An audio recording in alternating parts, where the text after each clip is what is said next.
Good morning, everybody. I wanted to just update you a little bit on. Well, I wanted to talk about support during the cancer process. What support I've had.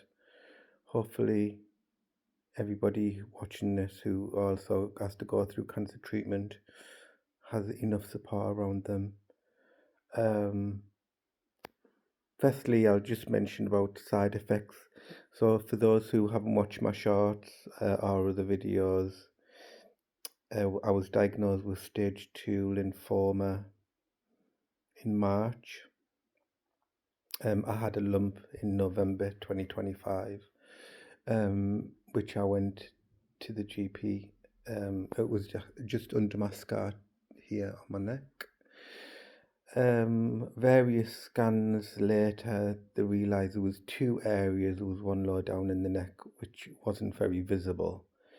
Um, I had a needle biopsy which was inconclusive. I then had another biopsy, a full biopsy of the lymph gland under the scar, which confirmed the lymphoma. Um, which I was already prepared for. The initial visit, I have to say, the consultant was really good in the ENT, and she laid it down right at the beginning and said, "This is what she thinks it is." This was months before the actual diagnosis, so I was prepared. I was also prepared for the treatment options that were going to be available and the success rate because if you don't know, my background is nurse and I am a nurse. I had done my research as well around this. Um, so I've just had my final treatment for chemotherapy. I'm yet to have another scan and then go into radiotherapy. That was last Tuesday, and the day after, for those who don't know, the second and third treatment, I was pretty ill. I had to have a hospital admission on my second treatment, and the third treatment, which I still have, a very inflamed, hard vein on my left arm, contracted as well, which is caused by chemical phlebitis.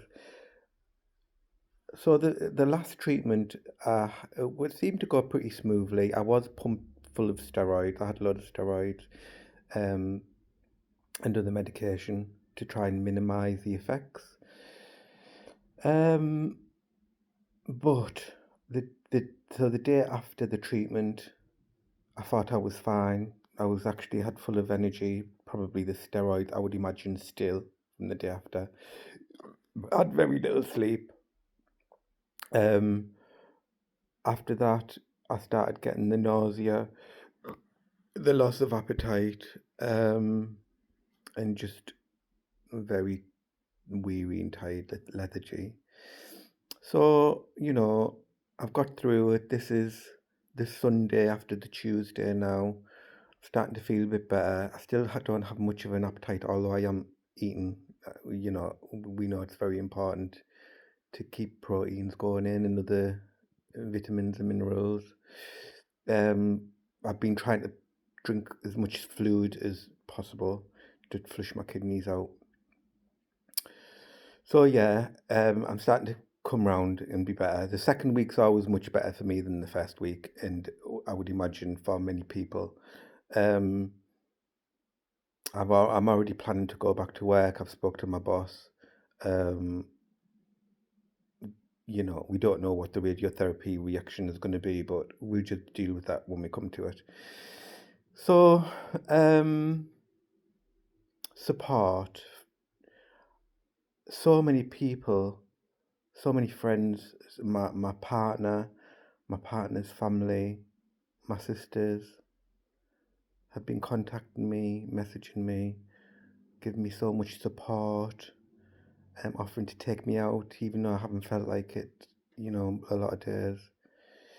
I think the biggest upsetting thing for me through this whole thing is not having my mother there. My mother was a single parent, she had 6 kids.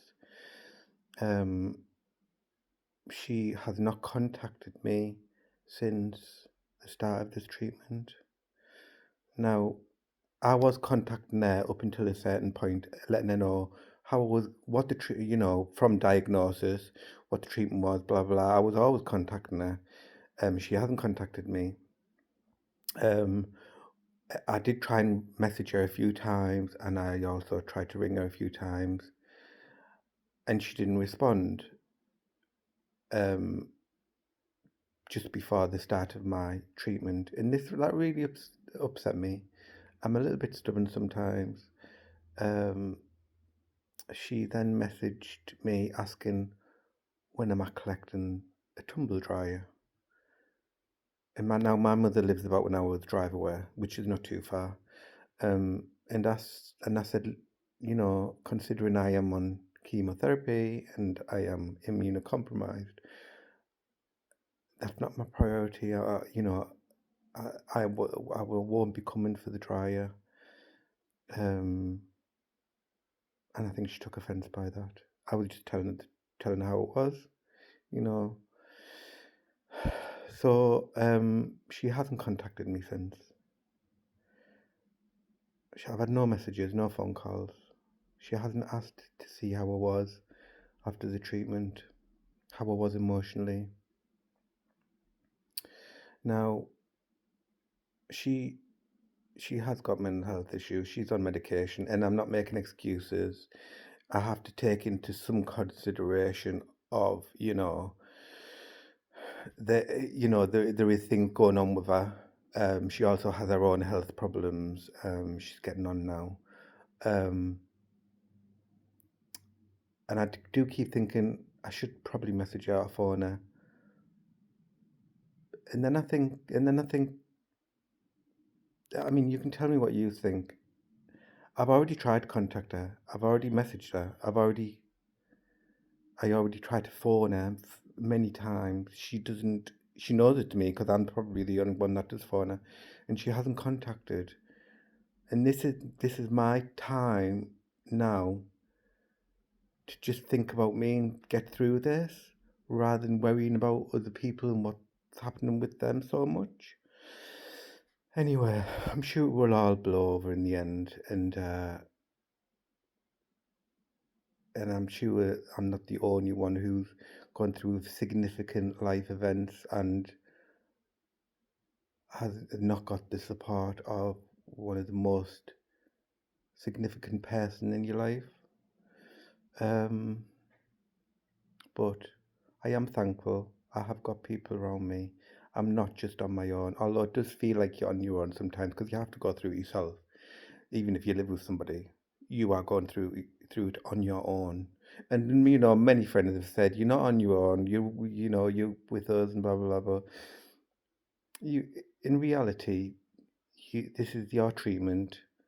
There's still a small possibility with the type of cancer I've got that it might not be successful. I might have recurrence, and this might be the end of my life.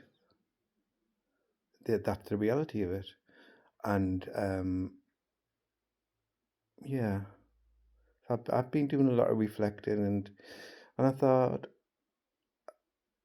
I haven't been coming on to talk about emotions. Normally, I've been talking about symptoms and what it's been like, particularly for people who have been diagnosed and haven't had the treatment yet. What it's going to be like, but in nursing, they talk about holistic therapies, holism.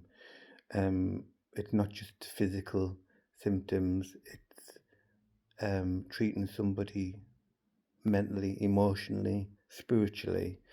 Um, so I do think it's important to discuss, those aspects as well. Anyway, I didn't want to make this too long. I'm coming up to 10 minutes nearly. Um, Tell me what you think, who watched this. I'm sorry I don't look the best. I still haven't had the energy to get ready yet, but I will be getting ready in a minute. I need to pop to the shops. But thank you for watching, and hope to speak to you soon with a new update. I have my PET scan on the 9th of June. I have hematology appointment on the 10th of June. I was hoping to go back to work next Monday. Well, it'll be a week tomorrow. That's my plan in my head. because it's quite boring. I'm very bored, and although I won't probably won't be able to see the patient straight away, I will be start to integrate myself back into the environment and um, you know push along some of the important strategies and improvements to those patients, and help as much as I can. They do say 3 to 4 weeks is a normal um, window of someone just having the treatment of being immunocompromised. So it will be 3 weeks a week on Monday. I don't plan to start seeing patients till the 4th week.